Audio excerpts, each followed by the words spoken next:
Counting squares, love it or hate it, probably hate it, but sometimes it's something that you've got to do. So in this example, we need to estimate the total area under the line by counting squares. So the first thing I'm going to do is just count up the total number of squares.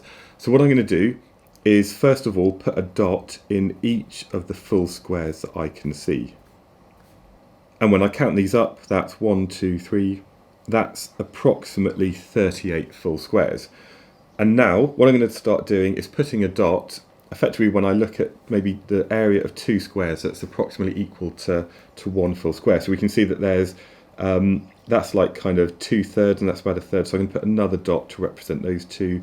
I'm going to have another dot for those, another dot for those, I guess another dot for those two. And I'm just going to sort of work through this, kind of approximating how many squares there might be. So I think that's roughly it. So we've added an extra 10 squares, which means in total we've got about 48 small squares.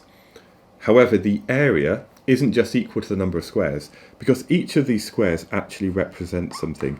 So one of these squares represents a force of 1 Newton acting for a time of half a second. So each square is going to be 1 times a half, which is just 0.5. And then the units for that is, because we're multiplying a force times a time, that would be a Newton second. So each square is 0.5 Newton seconds. So I'm going to take 48, I'm going to multiply it by 0.5, and half of that is just equal to 24. So the total area, in terms of our physics sense, is 24 Newton seconds, which would actually represent the impulse or the change in momentum of this force acting on the object for that time.